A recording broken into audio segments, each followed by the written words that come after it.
माननीय सभापति महोदया, विनियोग विधेयक 2025-26 के विरोध में खड़ा हुआ हूं।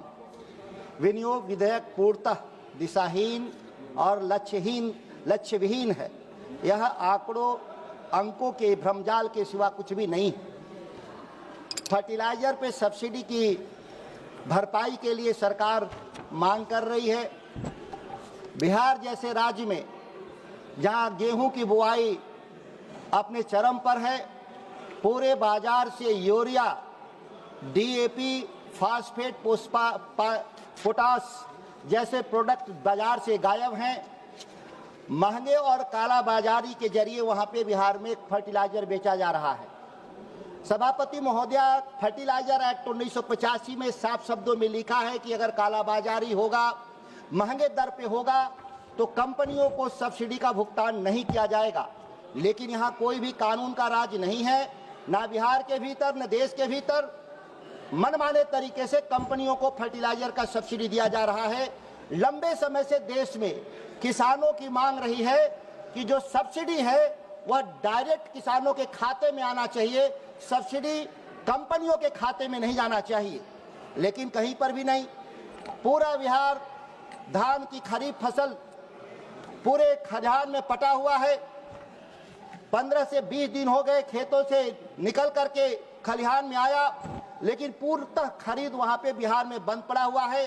और जो थोड़ी बहुत खरीद भी हो रहा है, 300 से 400 रुपया प्रति क्विंटल के दर से अवैध उगाही पूरे बिहार में चल रहा है। इसकी कोई चिंता नहीं है।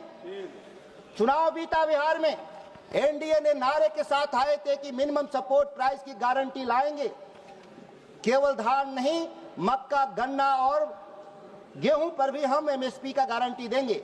लेकिन चुनाव बीतते ही 1 महीना देख लिया जाए बिहार में बाकी फसलों का क्या मूल्य मिलेगा।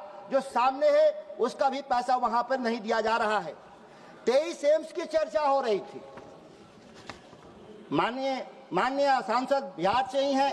उनके क्षेत्र के बगल में दरभंगा में 2016 में शिलान्यास हुआ था।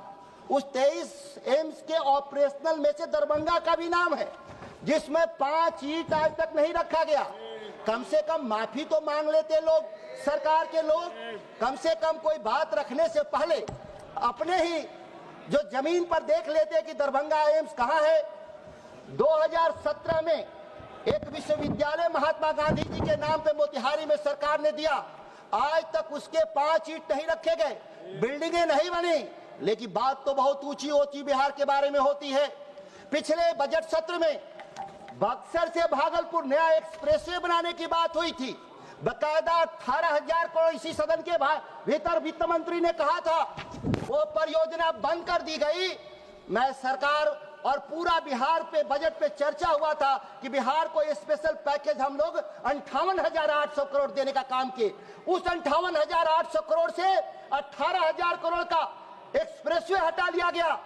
और पीरपैंती में एक बिजली घर भी लगाने की बात किया था इन लोगों ने।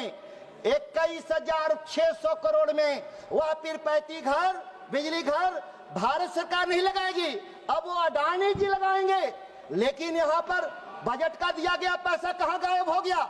ये सरकार के बैठे हुए लोगों से मैं कहता हूँ, सदन से माफी मांगना चाहिए।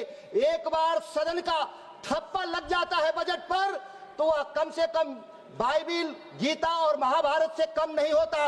अगर आपको ड्रॉप करना है कोई, तो सदन के भीतर ड्रॉप करिए। नारे तो बहुत गढ़े गए सरकारों के द्वारा। एक बिहार में भारतमाला परियोजना की सड़क बन रही है, कैमूर से लेकर बनारस से लेकर के कलकत्ता जाएगा। उसमें सर्विस रोड नहीं है। किसानों के जमीन से हाईवे जाएंगे, लेकिन किसानों को चलने के लिए कोई सर्विस लेन नहीं।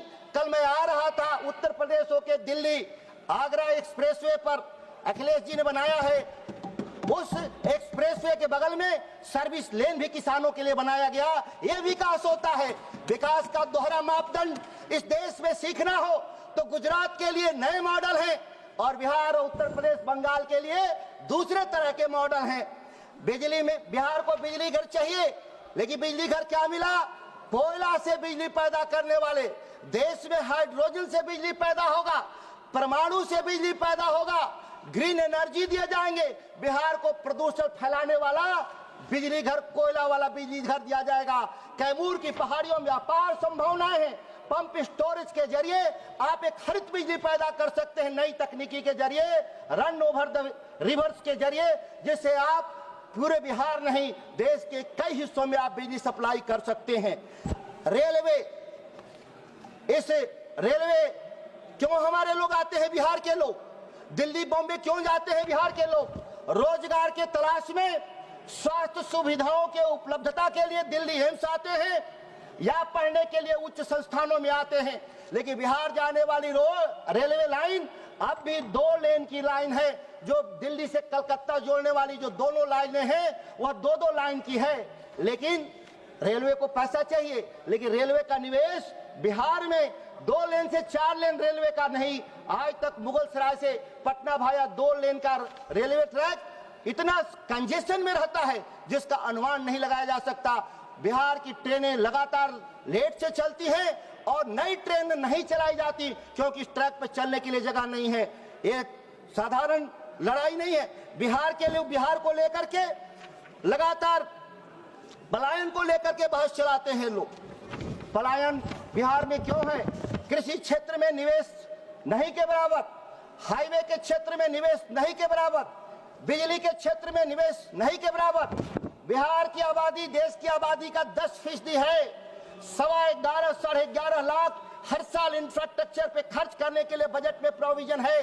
क्या बिहार की हिस्सेदारी अगर 10% भी अगर है तो बिहार की हिस्सेदारी 1.25 लाख करोड़ की बनती है। लेकिन बिहार को मिलता कितना है? पिछली बार 58,800 मिला था, जिसमें 2 परियोजना निकाल दीजिए 40,000 करोड़, तो बिहार को 18,000 करोड़ मात्र मिला।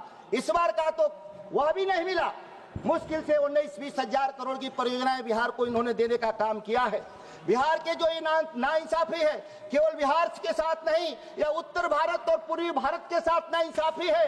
इस देश में जो 11.25 लाख करोड़ इंफ्रास्ट्रक्चर पे पैसे जाते वो ज्यादातर गुजरात और महाराष्ट्र के इलाके में चले जाते। इसलिए बिहार लगातार विकास के पैमाने में पिछड़ता जाता और पलायन बढ़ता जा रहा है। माननीय सभापति महोदया को मैं बहुत विशेष धन्यवाद देते हुए अपनी बात को समाप्त करता हूँ। धन्यवाद। माननीय सांसद श्री आर सत्यनारायण जी।